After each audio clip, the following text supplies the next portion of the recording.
Altså sådan, jeg sad fint sådan der fucking kebab, jeg har aldrig skulle skide så meget i mit liv, og der var fucking diarré ud over det hele. Jeg var fucking hjemme hos min fucking mormor, og så stod jeg bare sådan, jeg skal lige på toilettet. Så går jeg bare sådan bare ud i toilettet med bare diarré ud af mig. Sådan er det altid kebab. Ja, altid. Hej, Safi. Hej, Simon. Hvad skal vi nå, før vi kan gå? Alle forsvinder nu. Finder ud, før det vælter. Alting står for skud. Så når vi derud. Så når vi derud.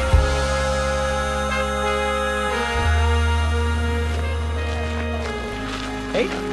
Hej. Hvad så? Har du set Ramona? Nej. Hvorfor? Jeg ved ikke, jeg så hende ikke i skolen i dag. Hun var der ikke. Hun tager ikke i skole? Nej, hun tager ikke. Det lå du ikke mærke til, eller hvad? Nej, jeg sov. Sov du? Ja. Det er også historie, så fair nok. Ja, det blev lidt vildt i år. Ja.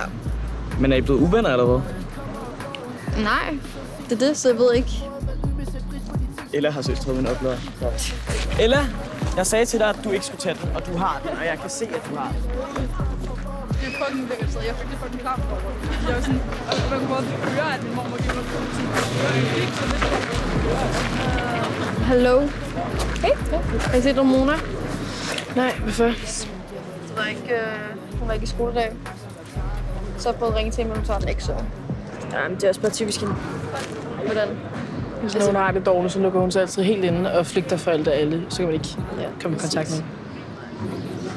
Hvordan? Altså sådan, det... Hun lukker sig bare ude. Det er sådan mig, der fucking bærer hende gennem hele skolen og laver hendes aflevering for hende. Og... Så du har lavet hendes aflevering? Lilja har været en fucking god veninde overfor. Jeg håber bare, hun skulle snart få det lidt bedre. Det er lidt svært at komme i kontakt med hende. Ja, jeg håber, det må rejse sig snart. Ja, okay. Nå, men... Ja, så vil jeg prøve at finde hende. Okay. Fuck, jeg skal have min lille søster. Shit. Vi ses i morgen. Vi ses. Camilla? Skal du med? Ja.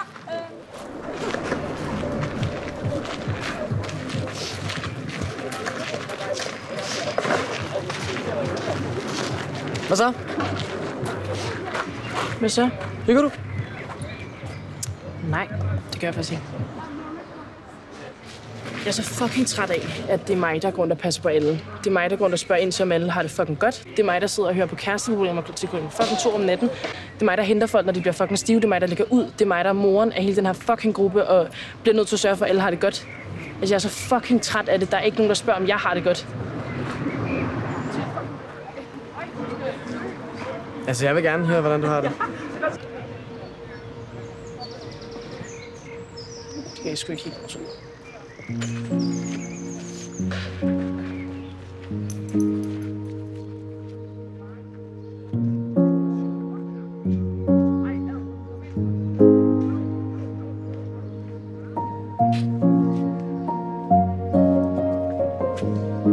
Hej, Ramona.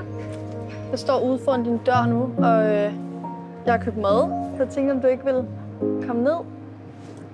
Jeg tænker, du er hjemme, så ja, så kan vi komme ned og snakke. Du behøver heller ikke at snakke. Eller sådan, ja, vi kan også bare spise, hvis det er. Hej. Hvad så?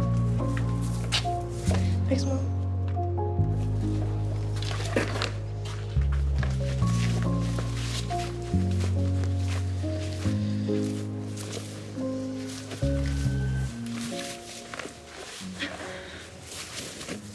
Jeg har købt durum.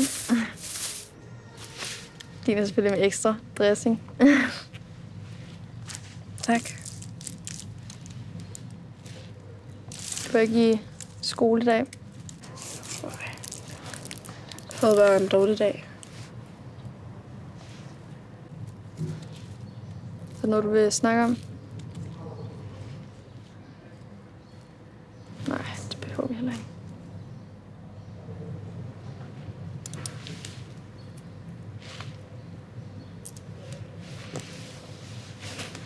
Fortæl mig lidt om din far.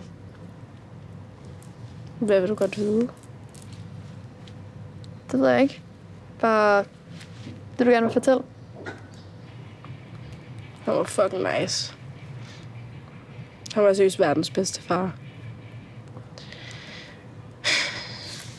De startede med at sige, at han ville klare den, men så spredte det sig. Hvor lang tid gik der? Jeg var syg i 2 år. Og det er nærmest som om, at sådan sygdomsforløbet var værre, end at han var død. Fordi han var i så mange smerter, og det var helt vildt forfærdeligt. Jeg ved godt, det er sådan fucked up at sige, men til sidst ville jeg nærmest bare gerne have, at sådan, han skulle dø. Fordi at det bare gjorde så ondt, ikke? Ja. Jeg ved ikke. Fuck, det er nederen. Jeg ved ikke, hvad jeg skal sige. Altså. Så behøver jeg ikke at sige noget. Det er fint. Det er bare dejligt, at du lytter. Det er der ikke rigtig nogen af de andre, der sådan gør, føler jeg. Det eneste, de siger bare, det er sådan, du er så stærk, og sådan, det skal nok gå. Men jeg føler mig jo ikke særlig stærk. For hvis jeg gjorde det, så ville jeg jo sige, sådan, når jeg var ked af det, ikke? I stedet for bare at gemme mig op på mit værelse. Ja, men du skal jo heller ikke kunne klare alt selv, vel? Ja, det glemmer jeg nok nogle gange.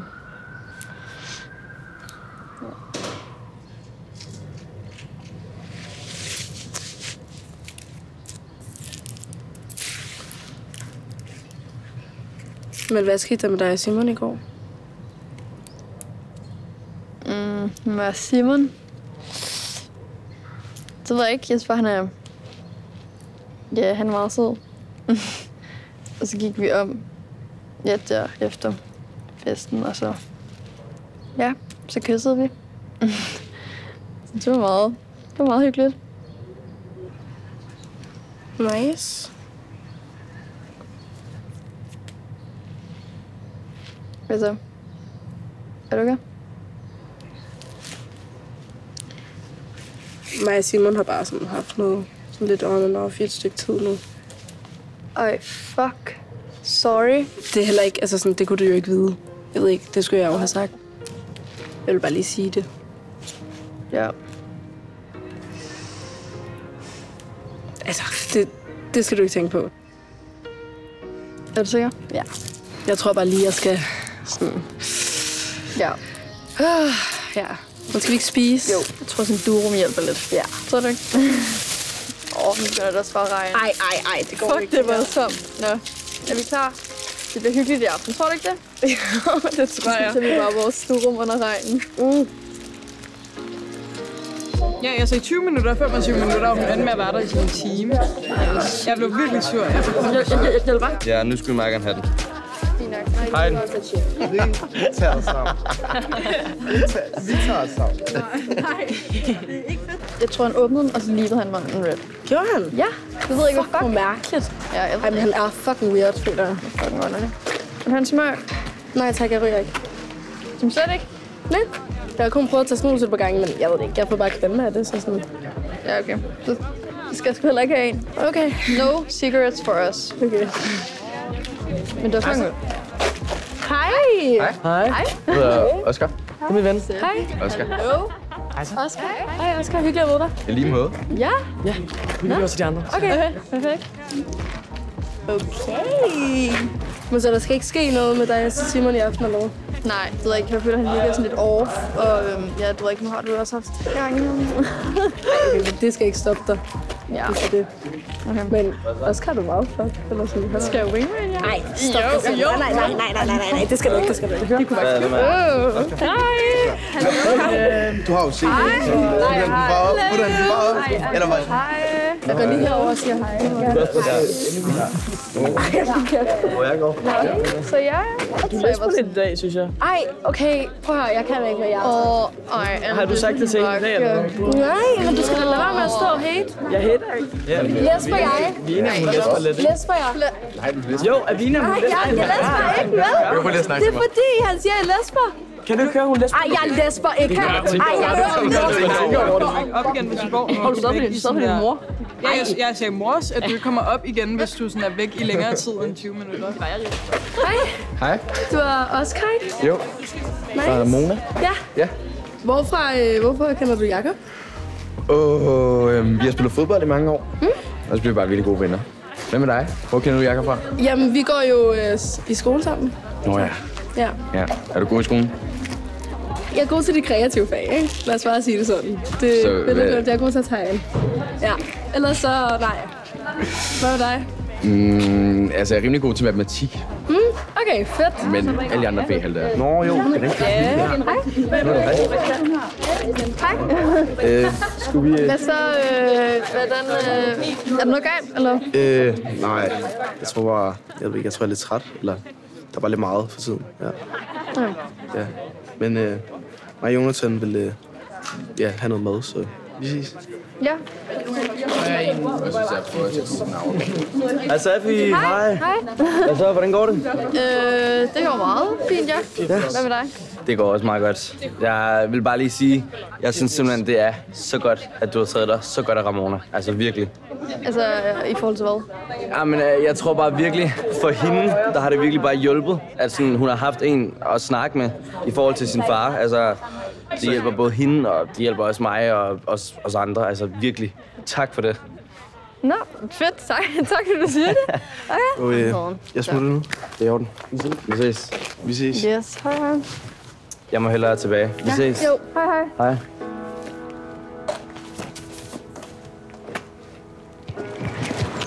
Simon? Hey Simon, vent lige. Hey. Hvorfor har du ignoreret mig i dag? Jamen, jeg ved det ikke. Jeg var ude med Jonathan, og så... Ja.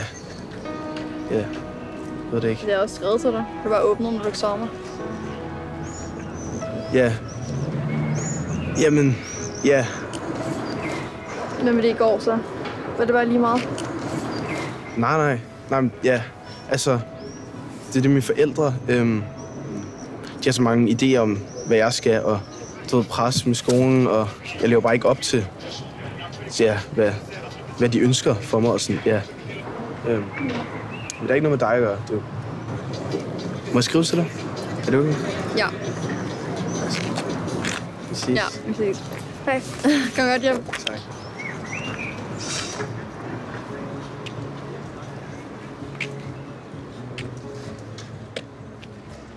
Hey, Safi. Hvad så? Hvad så? Jeg skal være med metro. Metro? Ja. Det skal jeg også. Hvor skal du hen? Jeg går også parken. Så tror jeg, vi skal med samme metro. Hvor skal du? Jeg skal til Christianshavn. Vi følges. Det kan vi godt. Ved du, hvilken du skal med? Jeg kan altså tjekke rejsepakken. Det tager vi, når vi kommer ned. Jeg ved godt, hvad vi skal med. Jeg så det der billede, der blev taget af dig den anden dag. Det er fucking cute. Og Mona Wiesmann, ja, Mona Wiesmann er der er flæk og grin. Ja. Hvad sker der for den der position? Det er jo fucking bodybuilder. Ja, vi leger alle 4 bodybuilders. Er du gal? Der er de træner, ikke? 4-5 gange om ugen. Okay, det er lidt mange gange. Jeg skal af her. Det var godt lige at snakke med dig. Ja, det var hyggeligt. Vi ses. Hej. Kom godt hjem. I lige måde.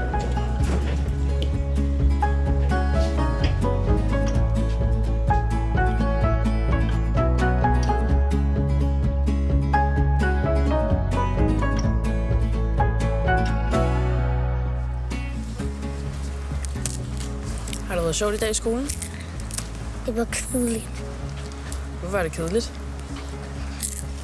fordi jeg legede ikke med nogen.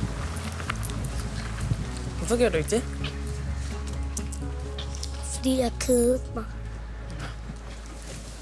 Okay, hvad skal jeg hen? Det gider jeg ikke. Gider du ikke? Vi har da været her mange gange. Nu er vi lige her lidt, og så kan du lege lidt. Kom. Den her legeplads er kedelig. Nej, det er ikke meget sjovt, bare lige at lege lidt der.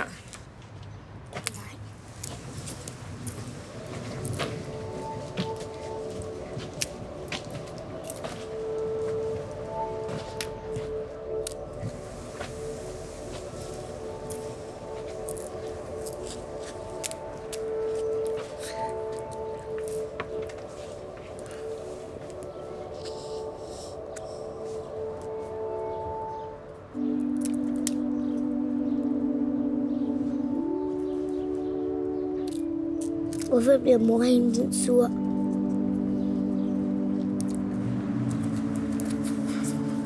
Det er fordi, at Mona har ikke så meget overskud. Hun bliver meget nemt træt og stresset.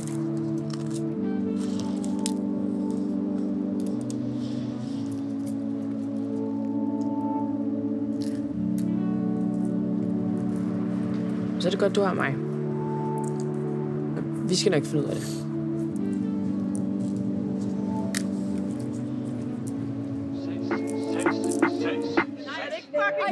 Det hele det startede som en hobby. Nu er der damer, som der venter ned i lobby. Men nu er der folk, der pludselig spiller så som honning. Men de er ubrugelige som en telefon hos Trami. Men en blok teletubbies, det her det er det scenehold. Lad være filmer, jeg skal slet ikke på en eneste støj. Jeg har et mens, der ikke må vide, hvor jeg er henne. Så jeg tror det er bedst, hvis vi holder aften for os selv, yes. Udover det, så har vi ingen regler. Men den her aften, den er til for at lægge ting bag os. Fordi jeg i dag har ikke gjort andet end at tænke planer. Så jeg popper de her piller på sin senggamer. Har det helt fint, har det fornemt. Jeg tænder op for en og tager en tår til. Og hun vil så gerne sætte til mig. Spørg hvornår bliver jeg sexy. Har det helt fint, har det fornemt. Jeg tænder op for en og tager en tår til. Og hun vil så gerne sætte til mig. Spørg hvornår bliver jeg sexy. Hey. Hey. Du havde også lige brug for en pause, eller? Ja, det er virkelig varmt. Det er så varmt. Det er helt skørt.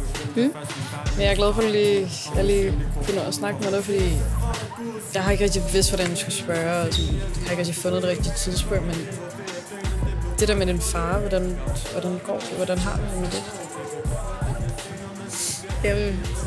Ja, jeg føler sådan, der er ret mange, der har lidt svært ved at finde ud af, sådan, hvad de skal sige, eller sådan, hvordan de skal spørge. Ja. Jeg tror bare, at jeg ville have det rare med, hvis bare I spurgte, i stedet for bare sådan lidt lavet som om, at der ikke var sket noget. Ja. Så det er jo ikke fordi, at jeg bliver mega ked af det længere, sådan, ved at snakke om det. Det ville bare være rart. Men det er meget rart, du siger det. Selvfølgelig. Skal vi få en drink? Ja, lad os det. Nej, vi sætter den i lang. Vi skal have Emil Lange. Nej, hvorfor? Jeg stemmer på Arli. Jeg stemmer på Arli. Okay, hvem stemmer på Arli? Det gør jeg. Hej, så. Hvad hygger du dig? Jeg hygger mig fucking meget. Det har været fucking fedt. Altså, sådan, jeg har bare været sammen med Oscar hele aften. Vi lavede sådan lidt warm hjemme hos ham. Fucking hyggeligt. Bare jer to, eller hvad? Ja. Fedt. Jeg bliver sgu lige nødt til at spørge dig noget fucking kedeligt. Nej, hvad er det? Please send mig de der tysk noter igen. Bare lige sidste gang. Jeg var der ikke, og jeg skulle passe med Arli. Jeg har allerede forsuret, så jeg bliver smidt ud af skolen, hvis jeg får en til. Og hvorfor kan du ikke lave dem selv? Fordi at jeg skulle hjælpe Merle med noget. Så jeg var der ikke. Ej, okay, men prøv I'm so sorry, Mus. Det kan jeg seriøst ikke. Altså næste gang din mor beder dig om at gøre det med Merle, så siger hun, se til, at du skal gøre det selv. Men klart, det ved du godt, jeg ikke kan. Jeg er noget travlt med det andet. Du har også et liv, ikke? Men nu skal vi have det fedt, og du er slet ikke stiv nok, så nu skal du gå op og få en drink, og jeg skal finde Oscar. Vi ses. Her er stille. Jeg danser kun for dig.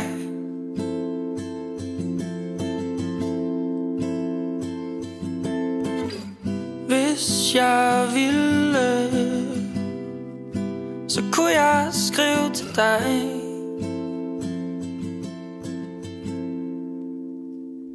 Spørg dig om, hvor du er henne, selvom det er forbudt. Det kunne jo være, du vil hænge, selvom det er slut. Men du er sikkert med vinden og drukner jer i drenge. Men jeg regner med, du har det ligesom mig. Du har det ligesom mig.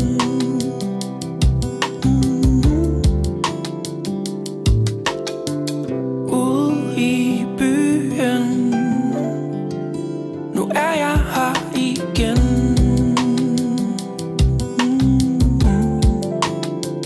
Men jeg tænker på, hvor du er henne, selvom det er forbudt.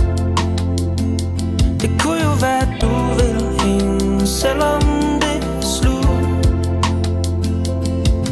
sikkert med vinden og drukner jer i drenge. Men jeg regner med, du har det ligesom mig. Den her? Den er fed. Det er faktisk min nabos. Han er sådan 20 år, han har fucking fed stil, og han bliver bare, jeg ved ikke, han smider det helt ud, så ligger den her i sådan en container, så viskede jeg den lige op for nogle dage siden. Men han er fucking sød. Jeg lånte også hans Playstation for lidt tid siden.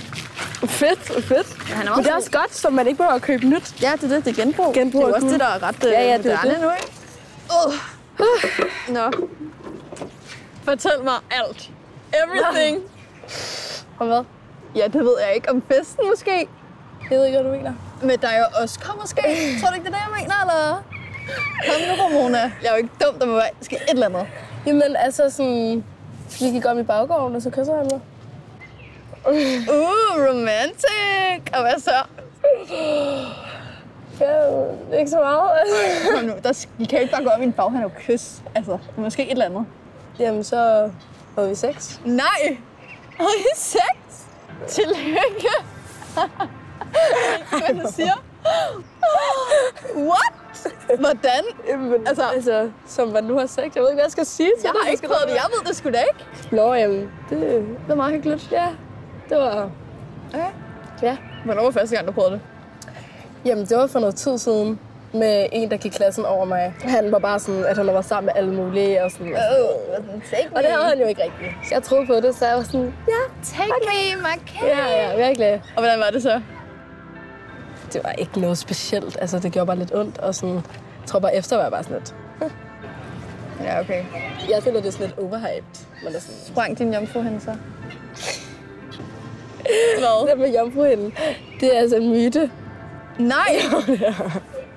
Hvorfor er der aldrig nogen, der har fortalt mig det? Jeg er 16 år, jeg ved ikke det der. Hvad? Jamen, jeg klarer det også bare selv og så videre, så jeg har ikke brug for alle der facts. Okay.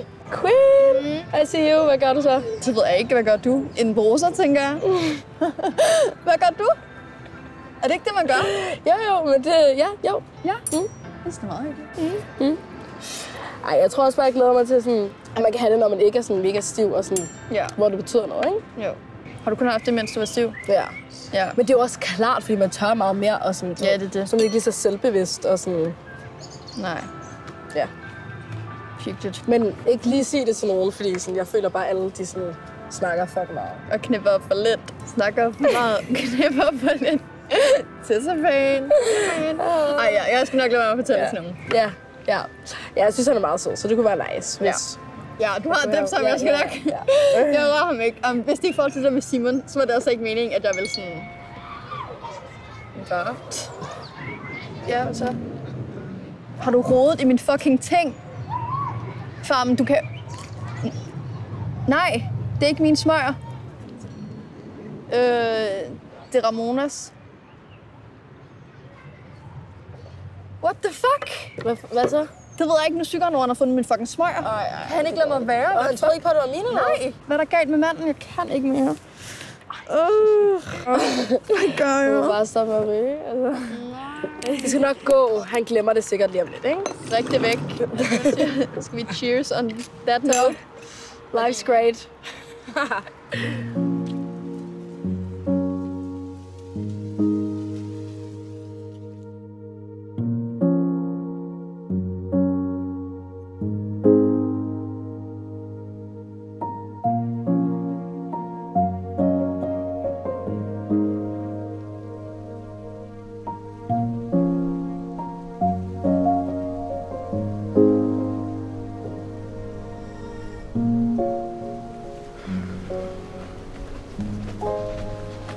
Hey.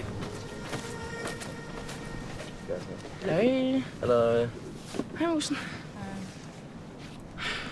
Hvad laver I? Hun spiller. Prøver at lave lektier. Går ikke så godt. Hallo.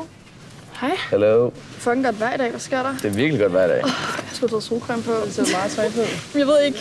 Jeg gik ud af døren, jeg var sådan, jeg skal ikke fryse i dag. Nej. Så. Ja, okay. Sorry. Russet. Altså. Er du okay klar? Ja, hvor skal vi gøre det? Det var ikke. Så hvordan lige være Ramona og Oscar i går? Stop nu. Jamen, jeg vil godt vide det. Nej, men jeg er ligeglad. Altså, jeg er ikke ligeglad. Det synes jeg, altså. Hvad kan ske? Det er lige meget, altså. Det er ikke lige meget. Altså. Nej, jeg vil godt vide det. Jeg gider ikke vide det. Du har ikke hørt noget fra Ramon eller? Nej. Er der sket noget? Han var bare ikke, som han plejede. Han var sådan vildt underlig, og han gad ikke sove hos mig. Og sådan, jeg synes bare, det var mærkeligt. Altså, I har en ting, eller hvad? Eller? Vi er eksklusive. Eller det var vi i hvert fald, jeg ved det ikke. Det er fucking forvirrende, og nu er jeg endnu mere forvirret. Men det er fucking ligegyldigt, altså jeg vil ikke engang vide det. Ja, tak. Nej tak, jeg er lige stoppet. Ja. Er du stoppet? Ja. Hvordan fuck har du gjort det? Fandt sådan en app. En app? Ja. Ikke mere, eller hvad? Du har fucking mange apps. Han har apps til alt. Jeg mener, at den var mega god. Exhale hedder den. Exhale? Exhale, hvad fuck er det? Inhale. Exhale. Okay, nice. Og hvordan skulle den virke? Så har den sådan en plan over sådan, hvor mange penge man har sparet og sådan noget. Og står der sådan, jeg har sparet 10 kroner, og det er en motivation, eller hvad? Nej, jeg har sparet fucking mange penge på det. Ja, altså okay. virkelig. 100%. Sparet 1.500 Men så den er også, når du bruger den næste motivation og sådan noget? Nej, det er Han har apps til alt. Det er smøger og snus. Fedt nok. Smøger og snus. Hvis jeg skulle stoppe, så var det bare fordi, de giver jo fucking klam hud, sådan man får fucking mange rynker. Præcis. Det er jo også derfor en af de grunde til at stoppe. Og også fordi fodbold og sådan noget, altså mine lunger bliver jo helt væk af det. Og til sommer, når vi skal have sommerbody, jeg bliver ikke body af smøger. Det hjælper jo på ingen måde. Jeg kan virkelig mærke forskel. I må næsten prøve den. Jamen, jeg er ikke afhængig, så det behøver vi sgu ikke. Tror, det finder jeg ikke. Jeg er ikke afhængig, så det har jeg ikke. Altså, jeg kunne bare stoppe, hvis jeg havde lyst, så jeg behøver ikke sådan en app. Nej, det kunne du så ikke. Det kunne jeg så godt. Det kunne du så ikke. Det kan jeg sgu da sagtens. Det kan du sgu da slet ikke. Altså, Jeg kunne sagtens... Altså, jeg siger sgu da også tit nej til en smøg og sådan noget. Ja, men du siger også rigtigt tit ja og spørger om en, ikke? Ja, jeg synes, det altså, du har slet ikke nok viljestyrke, så det skal jeg har sgu da viljestyrke til. Nej, du har ej. Gider du lade være? Nej, jeg gider ikke engang. Altså, nej. Er du også stoppet med weed eller hvad? Ja. Jeg blev virkelig fucking træt af det. Og mine forældre, de opdagede mig også. Du skulle da klart sidde, når du vælter ind ad døren klokken lort om natten med røde øjne. Jeg have en toast. Hvorfor regner du med? Det er ikke den mest diskrete måde. Det var ikke så godt. Weed lugter også bare gruppepres. Jeg forstår det. Du er i hvert fald den eneste, der presser i den her gruppe. Ej, vil du godt lade være med at sige sådan noget? Det er der bare på ingen måde. Jeg presser dig aldrig nogensinde noget, så gør kommer det fra dig af. Så det gør det da ikke. Altså. Det gør det sgu da. Ej, hvor er du irriterende. Har I prøvet andre stoffer? Jeg har prøvet ecstasy med en veninde. Den historie, den er fucking fed. Har du? Ja. Det har hun ikke. Det har jeg sgu da. Altså, du har jo ikke nogen fucking andre veninder, jeg ikke kender. Du var der ikke, bro. Nej, det ved du kender ikke alle mine venner. Vi er naboer. Det var ikke hos mig, det var hos hende. Nå, okay. Det var hos hende. Altså, det er jo ikke rigtigt. Det er bare rigtigt, og det var faktisk virkelig sjovt. Og sådan, jeg lyver ikke om det for helvede, Clara. Okay. Fuck, du irriterer nogle gange. Hold nu kæft. Og jeg havde dig så meget, jeg kan ikke. Bro. Men hvad så? Se din tommelfinger igen. Det er lidt underligt. Altså, Du får mig til at tænke meget over det. Jamen, prøv at se den. Jeg er ikke en alf, eller sådan noget, du ikke? Ja, det er rigtigt. Nej, det gider jeg ikke. Det gider jeg ikke. Jeg går herover. Sådan åbner den sådan der. Jo. Så det er sådan, den er sådan lidt frisk. Nej, altså, vi ved jo noget om noget. Nej, prøv at det er fucking lige meget, jeg kunne ikke engang snakke om det. Har I hørt noget? Nej, det er sådan... Jeg tror altså ikke, han kunne finde det. Det kunne han bare godt. Det kunne han bare så godt. Det kunne han bare ikke. Jeg synes, hvis det er ham, Okay, så ikke sådan, der er noget specielt. Det der med ikke at være... De har ikke hørt noget. Så det... Nærmest lige tage et billede af den. Nej, du har også set den. Prøv at gøre sådan her. Og se, hvor lille den er. Se, hvor lille og nuttet den er. Vildt nok. Prøv at se den. Det tager vi. Hvad så? Der er Oscar på. Nej, så. Kan du ikke bare lade mig være? Altså, hvorfor kan du ikke bare over og snakke med Lilja? Okay. Vidste. Jeg er klar ved den. Nej, jeg snakker bare med hende, okay? Ramona? Hvad så? Kan vi godt lige snakke? Ja, hvad så? Kom. Hvor skal du hen? Vi kan også snakke her. Jeg har jo lavet med Oscar. Hvad snakker du om? Jeg spørger dig, hvad du har lavet med Oscar. Hvorfor spørger du? Fordi du ved udmærket godt, at mig og Oscar prøver at se, hvad det her er, vi har gang i, og prøve at få det til at fungere. Hvor fuck skulle jeg vide det fra? Det har du sgu da ikke sagt til mig. Men så du har vel øjne i hovedet. Du kan godt se, andre mennesker omkring dig. Kan du ikke det? Jeg kan sgu da ikke gå og holde styr på, hvem fuck du har noget med, hvis ikke du siger det til mig. Nej, men jeg kan heller ikke sige det til dig. Kan du sidste gang, jeg sagde til dig, hvem jeg havde noget med? Der bollede du ham. Gangen før det gjorde det samme. Og du gør det kun for at gøre mig ked af det. Jeg har sagt det til dig. Det er det, du har at sige. Det er flot, mor. Fuck dig. Fuck dig.